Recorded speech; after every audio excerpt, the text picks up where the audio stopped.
Mr. Speaker, the Chair of the Business Committee, in presenting the business statement, had the occasion to answer a question regarding a referral to the Appointments Committee. He indicated that the Appointment Committee has programmed the acting Chief Justice, my Lord Bafuboni, for vetting on Monday, the 10th of November. Mr. Speaker, we are here to approve the Business Committee's report as a House. And the rule allows us to amend, reject, modify the report that is presented to us.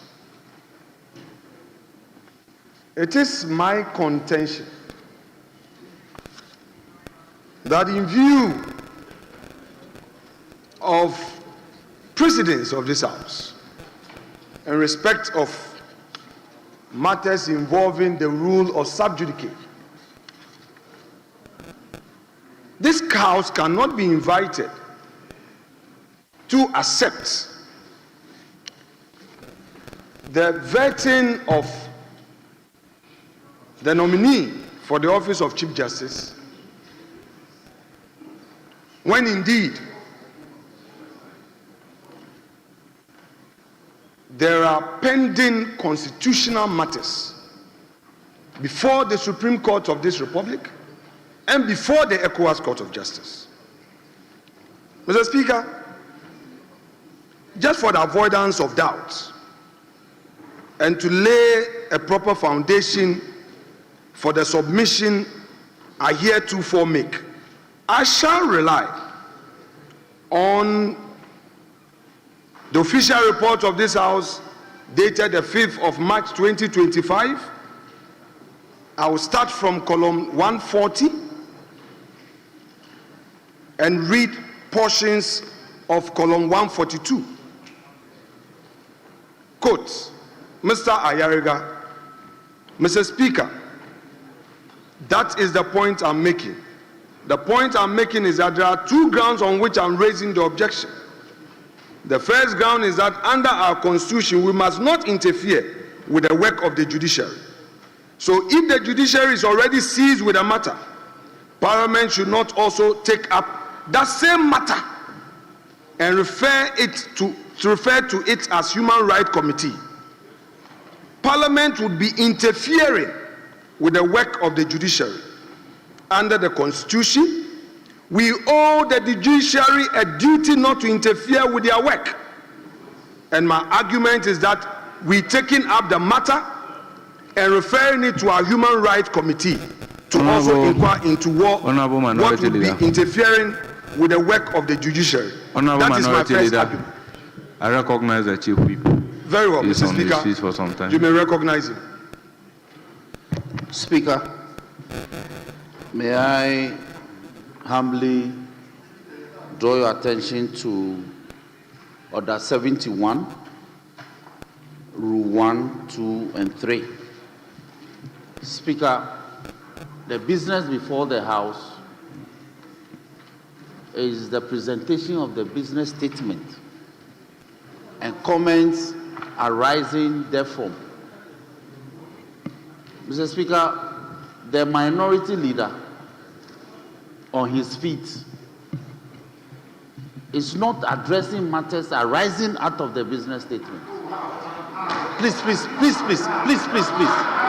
Please, please, please, please. Please.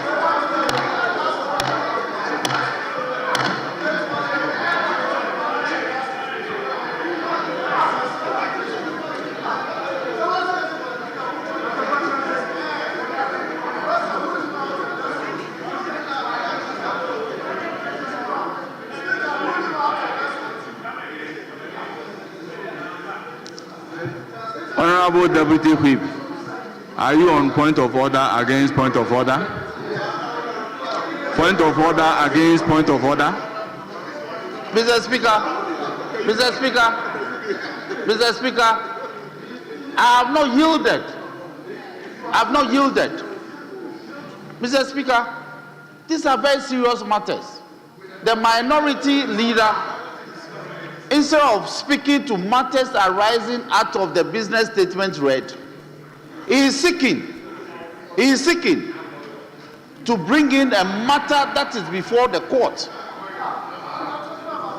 and to seek to say that Parliament by that process is injuncted from performing its constitutional rights, and is referring to a matter that arose some time ago from the Hansard. In any case, the courts have decided. In me, I was in court. In Dapia Mekpo versus Attorney General, when I sought to injunct this Parliament from vetting ministers nominated by the President at the time, the Supreme Court told me that I cannot injunct this Parliament from performing its constitutional rights and functions. Additionally, our own brother Asefua went to court. The court told him, Asefua versus Attorney General, that this Parliament cannot be injuncted from performing its constitutional rights. So the matter is settled. So the minority leader cannot seek to rehash a matter that's already been settled by the Supreme Court. He's wasting our time. So if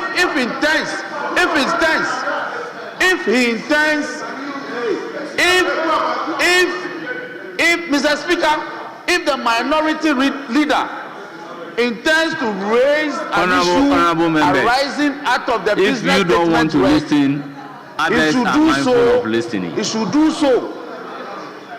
It should stop bringing in the vetting, the scheduled vetting of the CJ on Monday, because that one, it will happen. This House will perform its constitutional rights and duties. The Supreme Court has already settled that Majority matter. will be brief. A mere filing of a case. In other case, Mr. Speaker, the matter before the court is a certiorari application. Majority Whip, be brief. It's a certiorari application. Honorable Majority Whip, be brief. Yes, Mr. Speaker, I'm being brief. But let us settle the matters on the law. The application before the court is a certiorari application. There is no injunction application before the court. It is an application of certiorari seeking the Parliament, the court should prevent Parliament from performing its constitutional rights. And that application will be heard at a definitive date. But in the meantime, the Supreme Court says Parliament must continue to perform its constitutional rights. So that matter, the minority leader shouldn't go there. It is settled. It is right. It is settled, and he knows.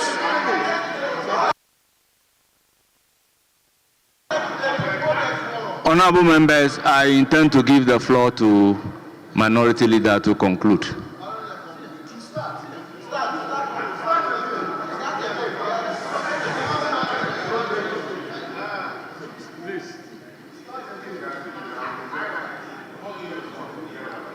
Mr. Speaker, I come to this chamber prepared and fortified. I don't make lame submissions. A member can preside to make statement ex cathedra. I would rely on authority, and that is what I seek to do, and I move on a ground of relevance. Mr. Speaker, I was on a path of quoting Mr. Ayariga. I'll continue. He continues, and my argument is that we are taking up the matter and referring it to our Human Rights Committee to inquire into. will be interfering with the work of the judiciary. That is my first argument. He continues at paragraph 1. He continues at 142. This is what he says. Even though ordinarily we will wait until the person is making a statement and we think the statement is going to prejudice the interests of parties, then we object. But here, I am saying that the very language of the motion should already prejudices what it is saying we should do and what it is saying we should not, apart from offending the Constitution. We say we should not interfere in the work of the judiciary. In moving it, there is no way that he will not say things that will not prejudice the interests of parties in substantive litigation. Why the hurry? End quote. That is Ayariga. Mr. Ayariga, the majority leader of the 9th Parliament, invited the Speaker to hold that because there was a Nana Boakye case at the Supreme Court. By the way, the government of his objection was the fact that Henry Nana Boakye had filed a constitutional matter at the Supreme Court. Therefore, my application should not be moved at all, which objection was sustained by the Speaker.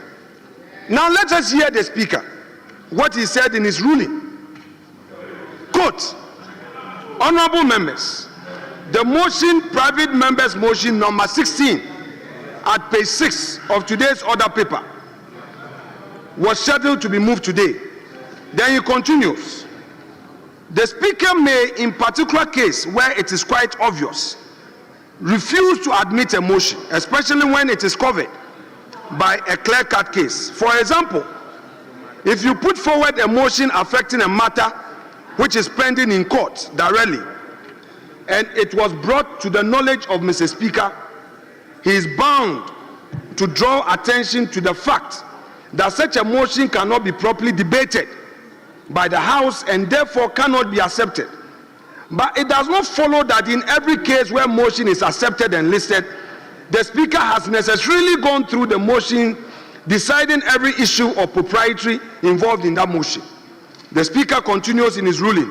Honorable members, regarding the motion at hand, I am reliably informed that at the time the Right Honorable Speaker admitted the motion, the fact of an action pending at the Supreme Court regarding the subject matter was not brought to his attention. Based on the above precedents, the House must take its hand off the motion and allow other organs of state. I repeat, the House must take its hands off the motion and allow other organs of state properly mandated under the 1992 Constitution of the Republic of Ghana, that is the judiciary, to deal with the matter. Accordingly, the motion and subsequent debate on it is stayed pending the determination of the matter by the Supreme Court. This was not a matter of injunction. It was not an injunction. Mr. Speaker, according to the majority leader, there is going to be vetting. And the chief whip attempted to arrogate the full powers of this House to himself, as if we are dealing with a one-man power, show of power in this country, by saying it will happen, it will happen. We are not into blows. We are here to argue law and for you to determine. So this kind of attack that it will happen, we argue for posterity.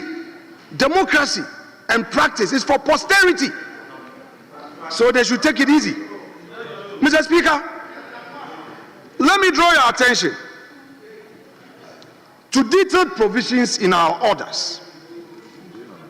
First, Order 2172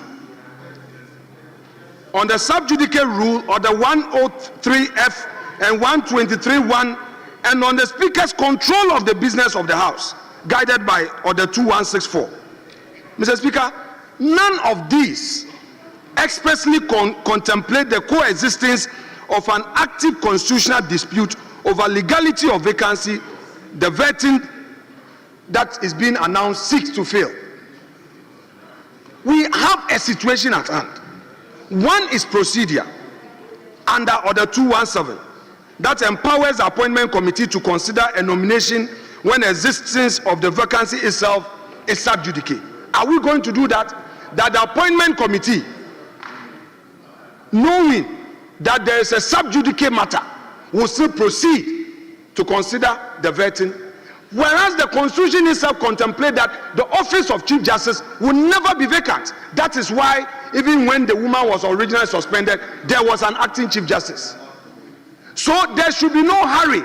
Nobody should contemplate that Parliament is somewhat stopped. That seat is not vacant. However, proceeding to vet a new person to fill that office will be rendering the application of Justice Gertrude Asabato-Konu otious. Mr. Speaker, the second is constitutional. We would be proceeding on the part that would amount to a legislative interference with judicial process, contrary to Article 1253 and 1272. Mr. Speaker, which vests judicial power exclusively in the courts and oblige all state organs to protect their independence and effectiveness. Mr. Speaker, we have under Order 20, Order 20 of our rules, 24 provides, the Speaker is the head of the institution of Parliament and presides over the sittings of Parliament. 4, the Speaker shall A, uphold the honor, dignity, and the sanctity of the House. Mr. Speaker, if you read this provision in conjunction or together with the relevant provisions that protect the independence of the Constitution, we are being called upon, therefore, Mr. Speaker, to ensure that Parliament is never seen as bringing any other state organ into disrepute.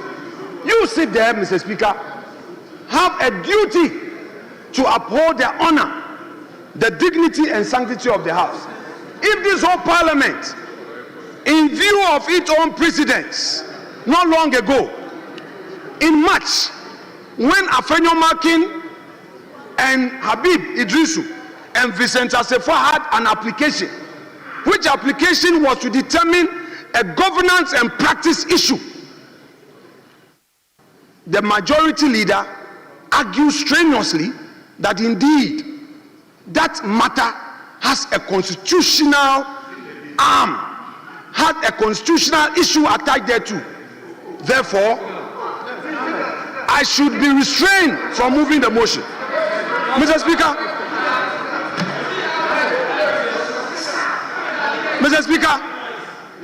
that was his contention.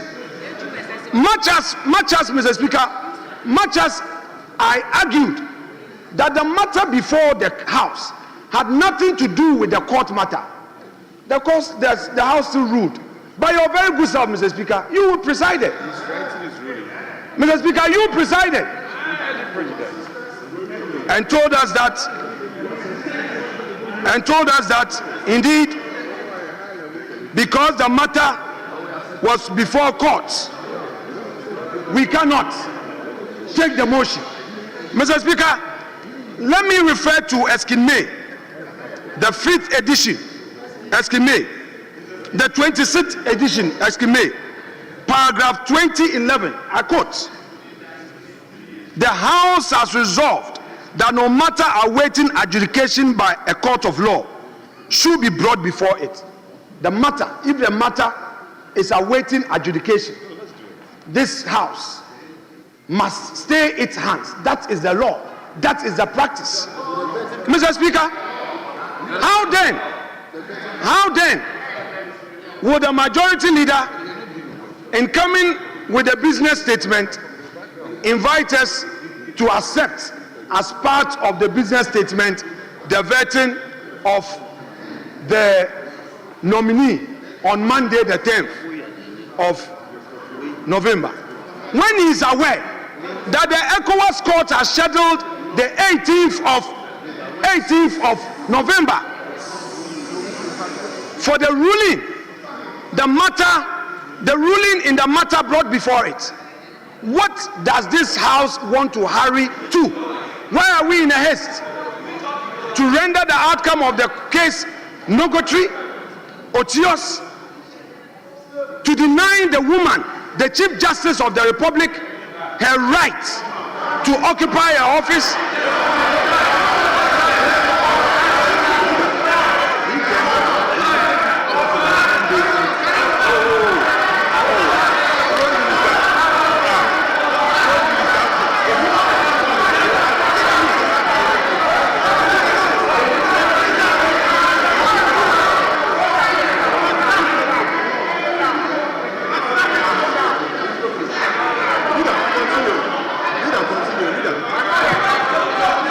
Minority Leader. Honorable Minority Leader.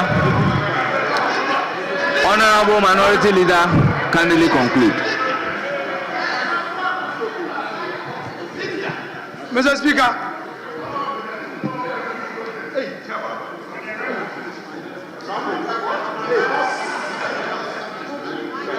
it is public knowledge that the learned Attorney General has so far even refused to file a defense in the matters at the Supreme Court. It was only last week that he filed a motion for leave to file, for extension of time to file. Mr. Speaker, all these are happening in this country, a country of rule of law, and Parliament would want to shut its eyes on this. Mr. Speaker, in any event, the man empowered with the mandate to empanel the court is himself the very person who has been nominated. And so far, whereas he was in a hurry to empanel the court to hear the injunction applications, none has happened in any of the 6 cases. Mr. Speaker, there's a High Court matter where the Justice Tokonu challenged the warrant of a removal. The AG filed an application seeking constitutional interpretation. It's been weeks that my Lord Bafuboni, who alone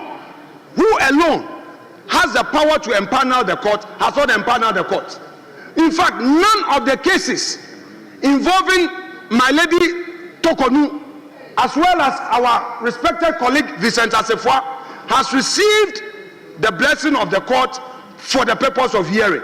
Meanwhile, the time for hearing has long lapsed, with the AG not filing any process and now seeking the leave of the court belatedly for extension of time. Mr. Speaker,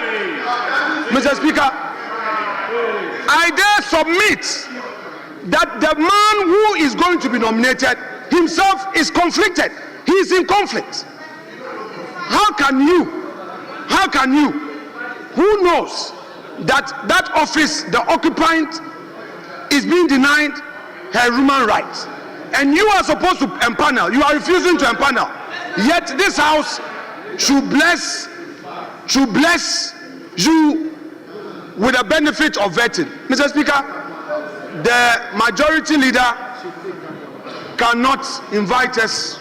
Honorable Minority Leader, I'm pleading with you to conclude. No, I'm concluding. Mr. Speaker, these are preliminary matters. We have our own matter to deal with, but we want to bring it in the context of the Business Committee report and invite the majority leader to graciously withdraw that aspect of his submission to the effect that on Monday there's going to be vetting.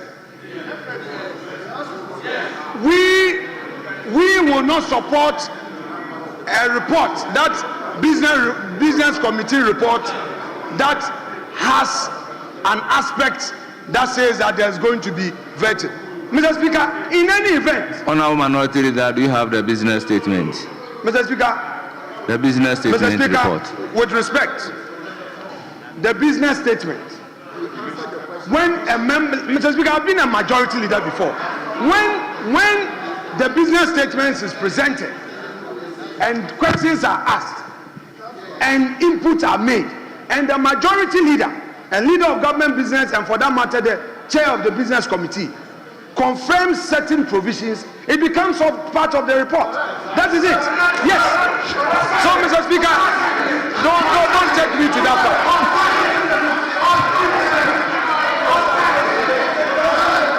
Mr. Speaker, with respect, he has confirmed that there has been a program. So, Mr. Speaker, let's not belabor. It's a fact. We are saying that he should take that off. He should withdraw that bit so that the original component of the business committee's report remains without any vetting whatsoever on Monday. Mr. Speaker, in any event, we, the minority, as law-abiding as we are, filed a motion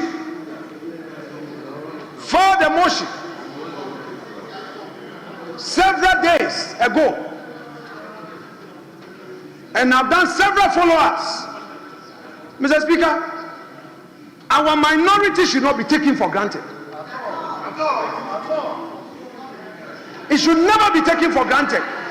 We are encouraged at all times that we should be law-abiding, follow procedure, and will be vigilant in that process.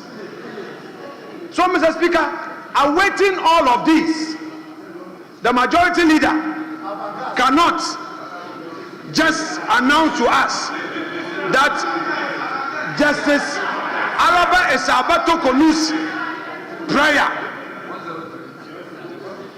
does not matter. She is a Ghanaian who was appointed. She has submitted herself to all due process. Her rights must be respected. This parliament must, with the greatest respect, rely on its own precedent not long ago and allow the court to determine the matter. It should be our collective call on the acting Chief Justice to quickly empanel the court. It must be our collective voice to encourage the Attorney General to file a defense.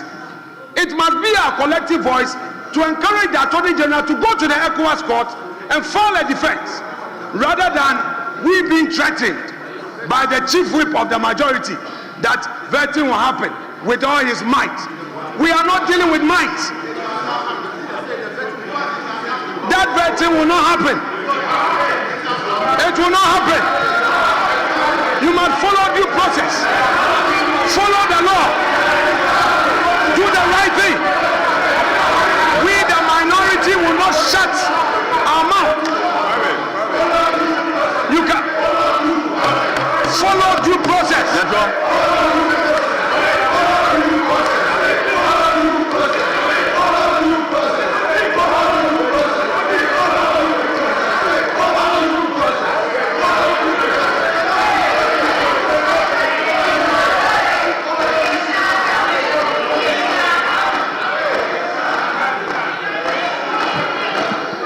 Mr. Speaker, I want to resume my seat by saying that my submission does not in any way seek a ruling from you. I am not seeking a ruling. I am rather seeking the indulgence of the majority leader, who knows the rules, to do the needful by withdrawing this aspect of the report that is going to be vetted. Mr. Speaker, we know how to move our case and we'll do the needful. But this one is not a motion bringing it up for you to make a ruling. No. Mr. Speaker, that said, I will rest my case and hear the majority leader.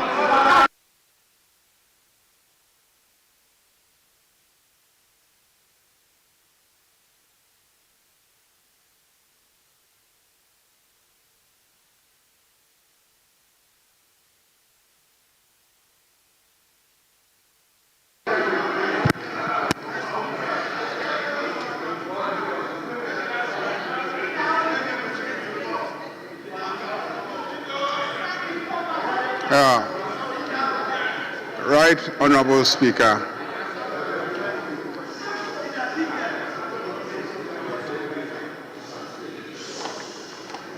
I think it is important, first and foremost, that we are reminded at all times that we are not just speaking to ourselves, we are also speaking to a wider audience. And so I always make it a point, as much as I can, to speak directly to the wider audience by trying to break down things to a very basic level. When you break down things to a very basic level, sometimes people who think they know realize that they actually don't know, and then they will appreciate. Now, the Chief of Staff had issued some directives regarding some recruitments that happened after the NDC came into office. And somebody went to the Supreme Court to try and get the court to intervene and determine that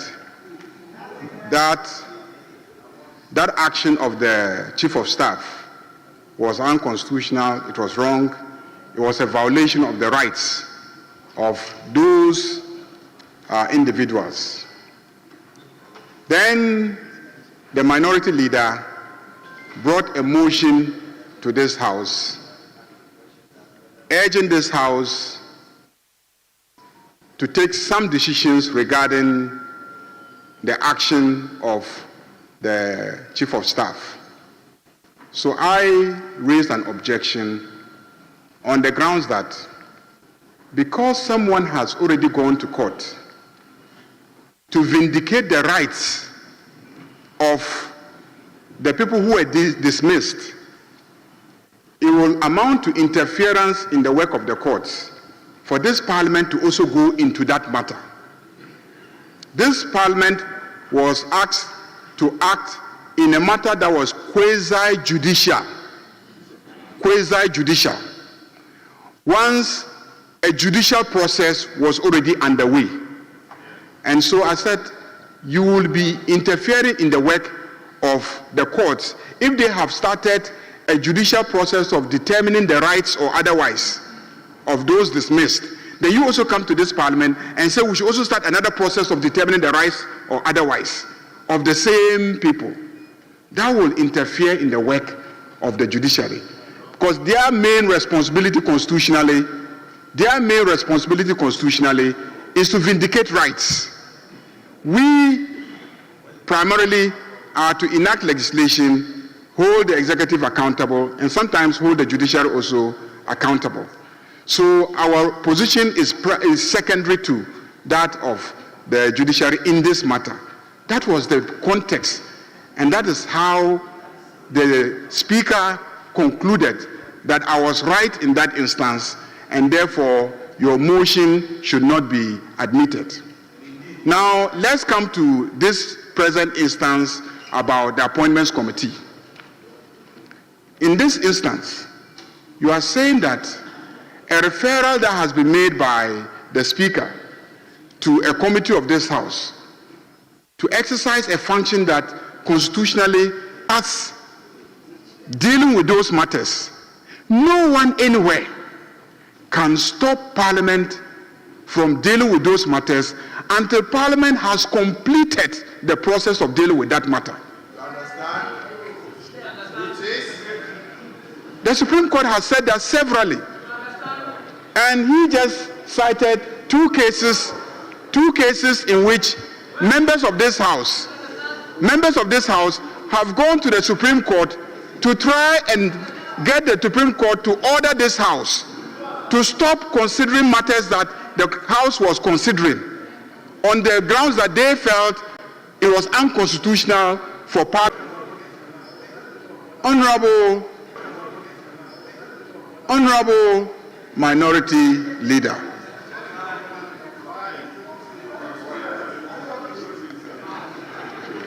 Reference to the Constitution, to Eskin May, to all those things don't really make a difference. The matter is so simple and so basic.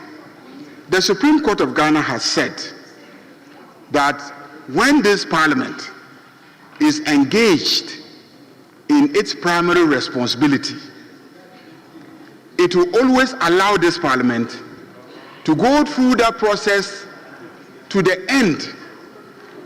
And then if the outcome is wrong or goes against a specific provision of the Constitution, then they at that point can make that determination.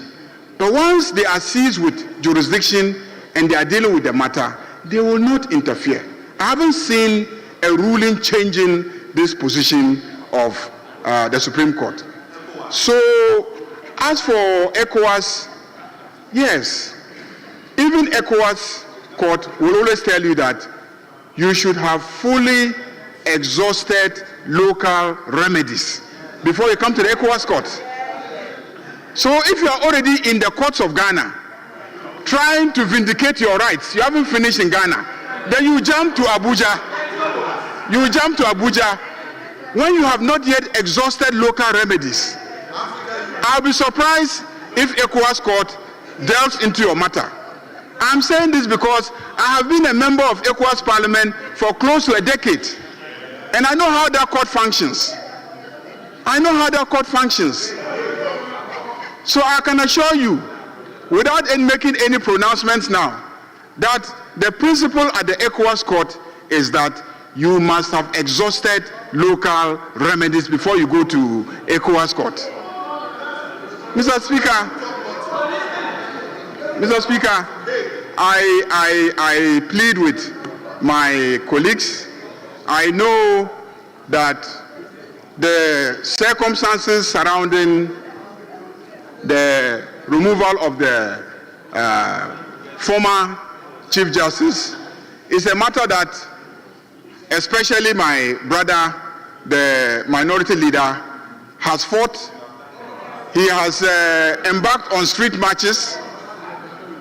In the process, some policemen even allege that he became physical against them. I can understand.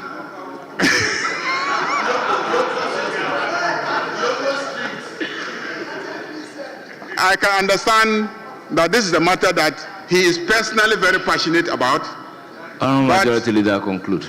But the Constitution is very clear on these matters. The nomination of the Chief Justice is properly before this House. It has been referred to the committee, and the committee will sit on Monday. I urge him to appear before the committee as a member. You can ask all your questions. The Chief Justice nominee is ready and available and willing to answer all questions put to him, and very, very capable. If at the end of the day, there is any decision by any court in this country, I'm sure the court will find a way of crafting a mechanism for enforcing their decision. The court will find a mechanism for crafting the enforcement of their decision. Mr. Speaker, the court, after we have completed our work in this House, have been able to strike down the conclusion of the work of this House. In that ruling led by Justice Yoni Kulondi, they annulled what we did in this House. So please, allow the system to work. Allow the system to work. So, honorable colleagues, I have presented to you the business statement for next week. The minority leader is a member of the business committee. The minority chief whip is also a member of the business committee. And so this business that we have presented to you is business that we agreed together as the business of the House for next week. And we urge you to approve it so that we can move on. As for the referral to the committee, that was done some time ago. It was not really part of the records of the business statement of this sitting. It wasn't. It is an old referral. What we did is to attach records of the old referrals to remind members that those referrals are still pending before them. But it is not a matter for decision today. The work of these committees are not matters for decision today. It is just to remind members that these assignments are pending before them. So the question of the appointments committee and what they are to do on Monday is not for decision today. It is a matter already referred by the speaker to them. So if you are going to challenge the decision of the speaker on that matter, you know the procedure to use. You know the procedure for challenging a decision that has been taken. So the speaker has already taken a decision referring the nomination to the appointments committee. All we are doing is to remind all committees that businesses are pending before them, that they should endeavor to accomplish those businesses and bring their reports to us for decision.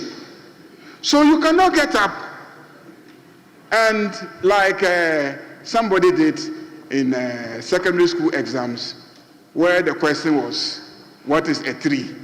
Then he says, oh, a tree has branches. Sometimes birds perch on the trees, and one may ask, what is a bird? And then went on a tangent of explaining and describing a bird because that is what he had prepared for in the exams. I am saying this because I know as a fact that he had filed a motion seeking to challenge the authority of this House to have the nominee considered by the appointments committee. He filed a motion. He raised it at conclave, and I reminded him that you cannot stop this parliament from conducting its lawful business. I reminded him, and he told me, listen carefully. Please listen carefully. He told me that he had prepared to argue that motion. And that even if I wanted, he would give me copies of his arguments that he would prefer. That is why I'm saying that he had prepared on an examination about a bird.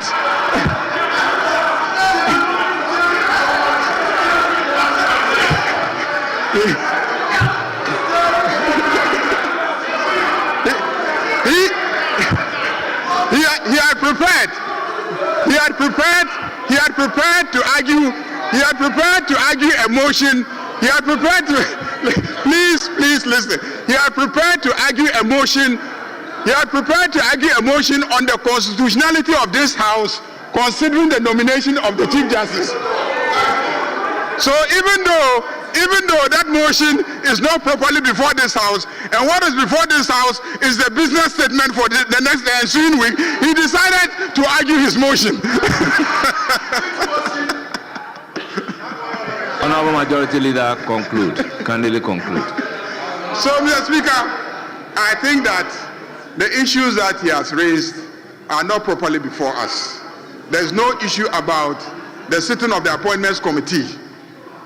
That is a matter decided already by this House. What is before you is the business statement so that we can schedule activities for next week. Mr. Speaker, I thank you. Honorable members, with all due respect,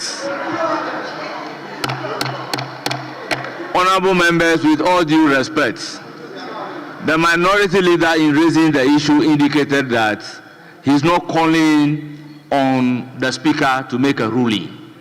So if there is an issue raised which the speaker is not called upon to make a ruling, do we open it up for debate? Honourable members, with all due respect, he came out clearly to state that he's raising the issue but not calling on me to make a ruling. So we cannot therefore open this for a debate, with all due respect. So, minority leader, I will give you the floor. If you have something to say, then we make progress. But I don't intend to open this up for debate, because I am not being called upon to make a ruling. Our members, procedurally, if minority leader raise an issue and is not calling for a ruling, why do we debate this matter? So please, minority leader, I appeal with you to be brief. Mr. Speaker, with respect,